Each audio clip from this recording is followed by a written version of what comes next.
asked for a trial separation, but when I took her request seriously, she didn't expect me to turn our marriage into a test she couldn't control. What happened next left her begging for a second chance. We need to try living separately for 7 days. Okay, these words really hit me like a freight train. 5 years of marriage, and suddenly she wanted a trial separation.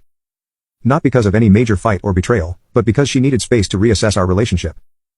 When she first suggested this ridiculous experiment, I kept my face completely neutral, despite the rage building inside. She explained how her recently divorced friend had recommended this healthy exercise to gain perspective. According to her, we'd still be married, just living separate lives for exactly 1 week to appreciate each other more. I wasn't born yesterday. This wasn't about appreciation. This was a test, and I refused to fail by begging or showing weakness. Instead, I looked her directly in the eyes and said, if that's what you want, I'll respect it. 7 days starting tomorrow. The shock on her face was immediate. She'd expected resistance, tears, perhaps even anger.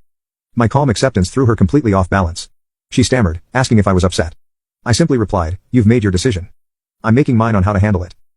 That night, I slept in the guest room without another word. The next morning, while she was still asleep, I began implementing my plan. First, I transferred half our joint account funds to my personal account. Nothing illegal, just protecting my assets during this separation she wanted so badly.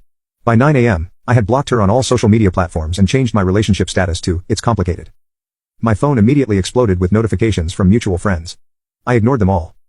When she finally woke up and came downstairs, I was already rearranging the living room, moving her decorative pillows and photos into boxes. What are you doing? She demanded, still in her nightgown. Respecting your wishes, I replied without looking up. You wanted separate lives for a week. That means separate spaces too.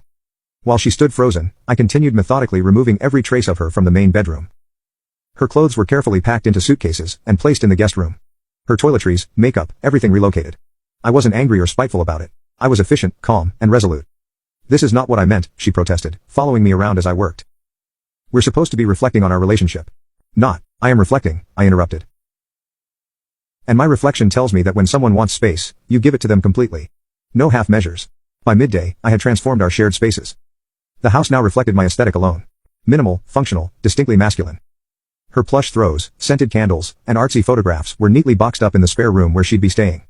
You're taking this too far, she said, tears forming in her eyes. Am I? You suggested this separation. I'm simply honoring it properly. My voice remained level, controlled. 7 days of separate lives means exactly that. You live your life, I live mine. I then informed her that I'd be going out that evening with friends. She wasn't invited. When she protested, I reminded her of her own words, separate lives, separate activities. Before leaving, I handed her a written schedule for kitchen and common area usage to avoid uncomfortable overlaps during our separation period. Her face showed the first real signs of regret, but I didn't acknowledge it. Day 1 of 7, I said as I grabbed my keys. Enjoy your space and your reflection time. I know I will. As I closed the door behind me, I caught a glimpse of her standing alone in what was now essentially my living room, surrounded by the consequences of her own request. The message was clear, be careful what you wish for. You just might get it completely. I woke up early on the second day of our separate lives experiment, feeling unexpectedly refreshed. The master bedroom, now cleared of her belongings, had an almost liberating emptiness to it. I checked my phone to find 17 missed calls, and over 30 text messages from her. Each one progressively more desperate than the last. Why did you block me on social media? This isn't what I meant by separate lives. You're being extreme, please call me back. Are you trying to scare me? I read through them dispassionately, before putting my phone away without responding. Actions have consequences, a lesson she clearly needed to learn. After my morning workout and shower, I made a call that I'd been considering since yesterday. Within an hour, a professional cleaning crew arrived at our home. Her eyes widened when she emerged from the guest room, to find 5 people in uniforms moving through our living space. What's happening? She demanded, still in her pajamas, looking completely blindsided. Home makeover, I replied calmly while signing the service agreement. I've always wanted to redecorate, but you've always had final say on our home's appearance. Since we're living separate lives this week, I thought it was the perfect opportunity for some changes. The cleaning crew began systematically transforming our shared space. The floral curtains she had insisted on were replaced with modern blinds. The pastel wall colors she had chosen were now being painted over with deep masculine tones. The decorative furniture she had selected over my objections was moved to storage.